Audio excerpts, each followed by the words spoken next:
Bonjour!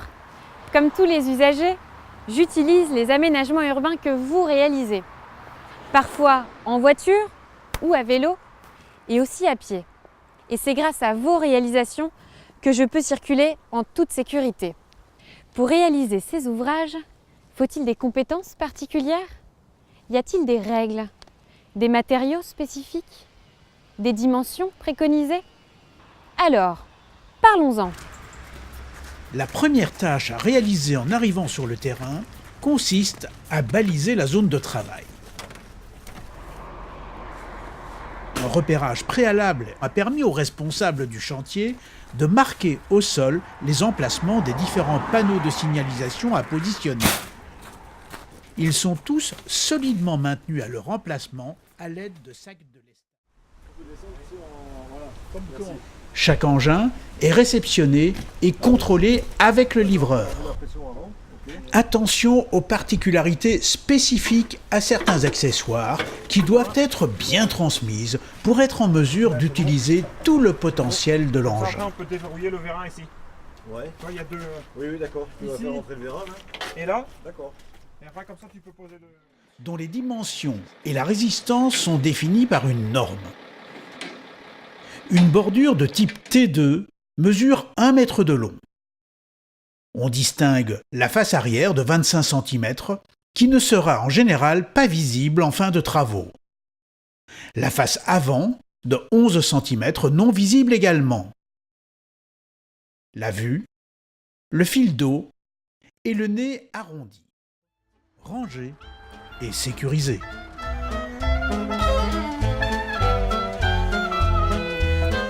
Bien, vous voilà installé. Nous parlerons prochainement d'autres aspects de la pose de bordure et caniveau. Mais d'ici là, j'ai quelques questions à vous poser.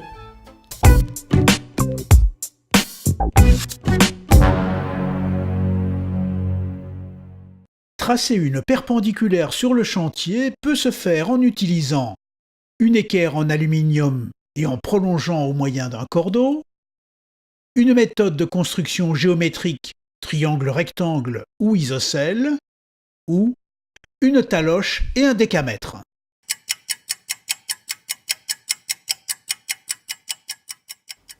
Bonjour, c'est de nouveau moi, l'usager. La fois dernière, nous avons parlé des travaux préparatoires, des implantations, des équerres, des centres, des hauteurs, enfin, tout ce que je Un ne vois cordeau pas, moi. matérialisant l'arête supérieure de la face arrière des bordures étendu entre les fiches marquant les extrémités de la partie droite.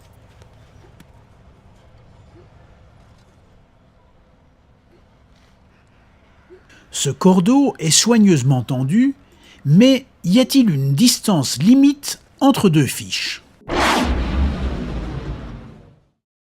Concernant la distance entre les fiches d'implantation des bordures, la seule information que donne la norme est que le piquetage doit être validé par le maître d'œuvre.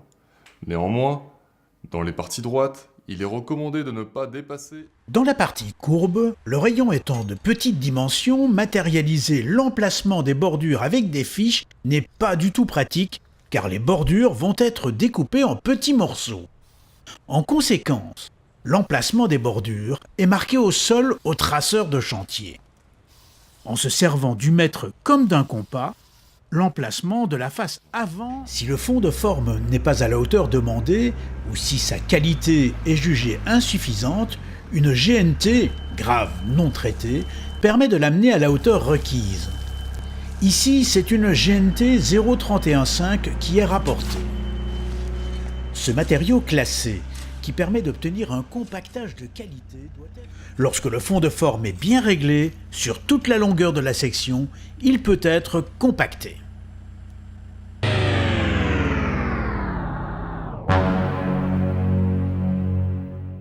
Avant de procéder à la mise en place de la fondation en béton, le compactage du fond de forme est déconseillé, fortement recommandé ou à réaliser en fonction de la bordure à poser.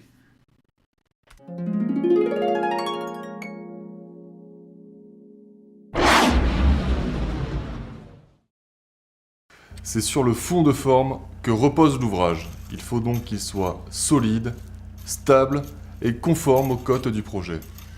La tolérance en hauteur... Quelle que soit la méthode retenue pour adapter la taille des bordures aux rayons de courbure pour obtenir un bel arrondi, et comme dans la plupart des cas, un peu d'anticipation et d'organisation dans l'approvisionnement des bordures permet de progresser rapidement, en sécurité, tout en limitant les efforts. La fondation en béton se réalise de la même manière que dans les parties droites. Lorsque le béton n'est pas versé directement par le camion malaxeur, une quantité suffisante pour atteindre l'épaisseur de 10 cm requise après ajustement de la bordure est déposée à la pelle. Les efforts sont ainsi limités et l'ouvrage prend rapidement l'aspect recherché.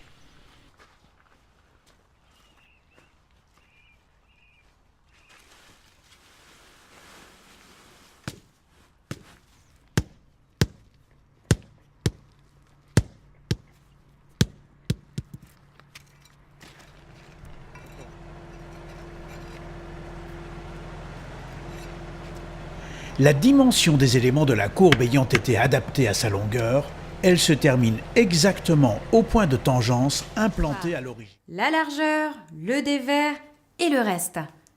Est-ce que vos réponses étaient les bonnes? Vous allez le découvrir.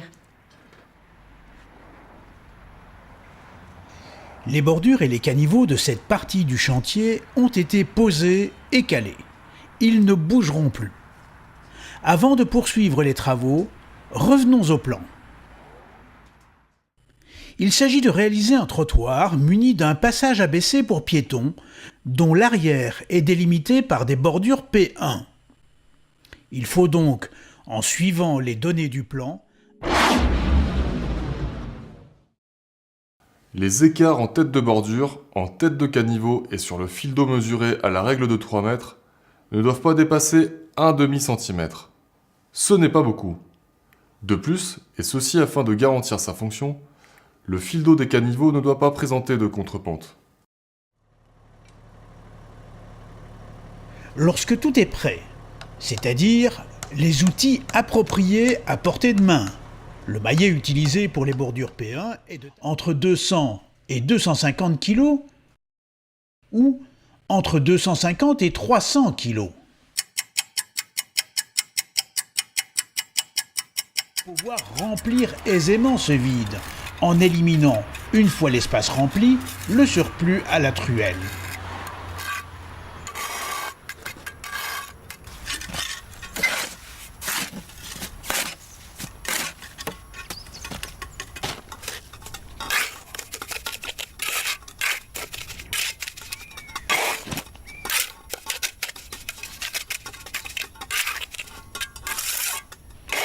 L'espace en travail propre et soigné qui restera dans le futur comme la marque d'une entreprise qui aime le travail bien fait.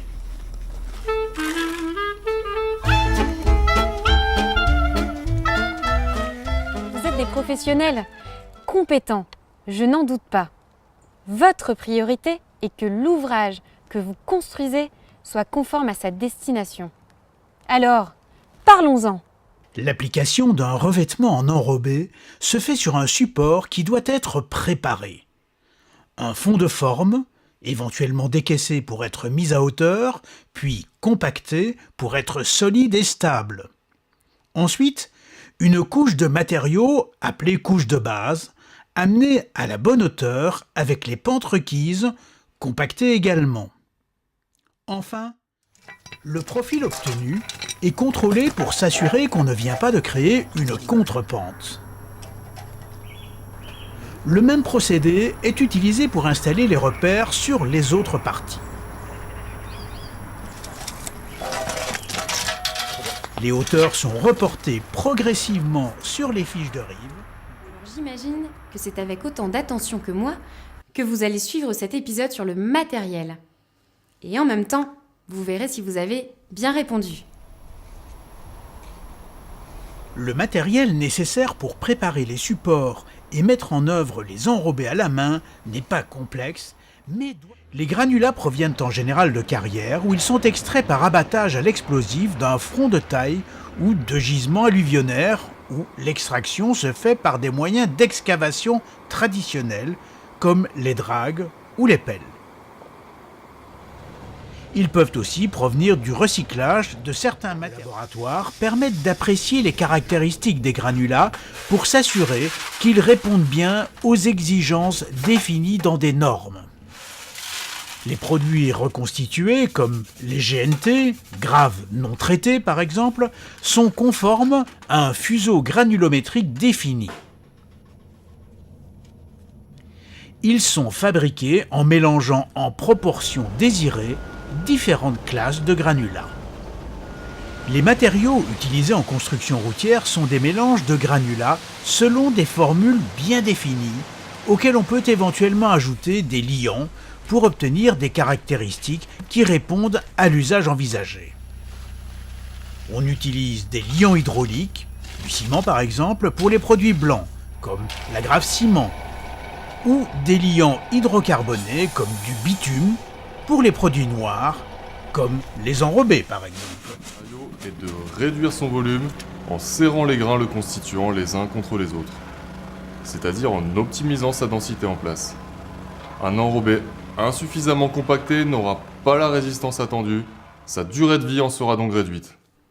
Pour que ces matériaux atteignent les performances attendues une fois mis en place, il est nécessaire de resserrer les grains entre eux, c'est-à-dire de chasser les vides pour augmenter la densité, appelée aussi masse volumique, jusqu'à atteindre l'objectif de densification recherché. C'est le but du compactage. Le guide de remblayage des tranchées et de réfection des chaussées du CETRA et du LCPC, le laboratoire central des ponts et chaussées, donne les prescriptions générales de dimensionnement et de compactage. Toutes les surfaces qui doivent recevoir le revêtement en enrobé étant prêtes et connaissant la surface à revêtir et le dosage à appliquer, le chef de chantier peut calculer la quantité exacte d'enrobé à appliquer. Oui, bonjour, Loïc Truel, Société Format TP. Je vous appelle concernant le chantier Trouve-Tout à Leuven. Il me faudrait 25 tonnes d'enrobé. Pour obtenir 5 cm après compactage, il faut régaler une épaisseur de 7 cm, 8 cm ou 9 cm.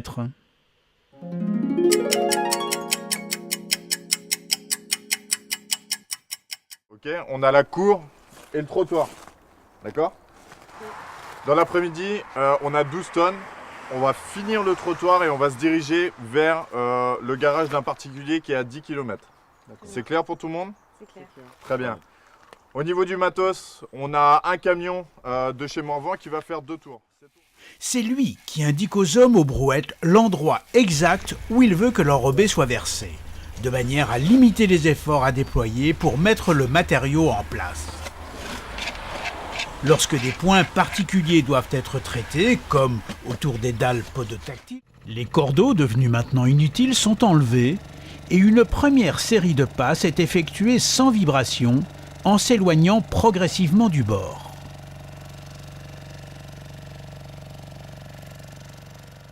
Sur le joint, ou la totalité de la largeur sur l'enrobé chaud. Développez votre réponse en quelques lignes.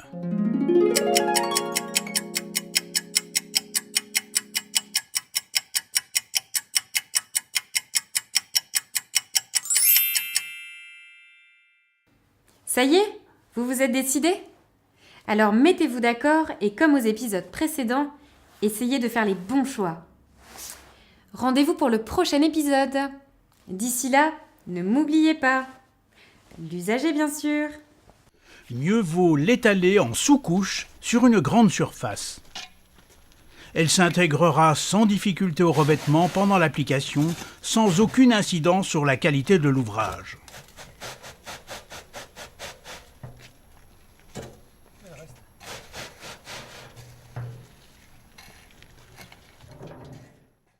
Le joint transversal doit assurer une parfaite continuité du profil en long du trottoir. Pour être conforme, lors du contrôle à la règle de 2 mètres, l'écart mesuré ne doit pas excéder 5 mm. Après quelques passes de cilindrage pour enlever les dernières traces, le régleur et le conducteur du cylindre peuvent s'assurer de la qualité du travail à l'aide d'une règle de 2 mètres qui doit coller au sol sur toute sa longueur, montrant ainsi le parfait respect du profil en long de ce trottoir. C'est ça la différence. Une bonne organisation des chantiers pour limiter les manutentions et les reprises. Vous devez anticiper les dangers et évaluer les risques pour les éviter. Soyez attentifs. Donnez la priorité aux mesures de protection collective. Vous êtes professionnel, non ? Alors portez systématiquement vos EPI. C'est fondamental et c'est la base du métier. Prévenir les riverains, ça va de soi. Mettez-vous un peu à leur place quand vous débarquez dans leur univers. Mais tout cela ne suffit pas. Les compétences de l'équipe, ce sont elles qui font la différence. Maintenant, vous détenez les clés pour réaliser des chantiers de qualité.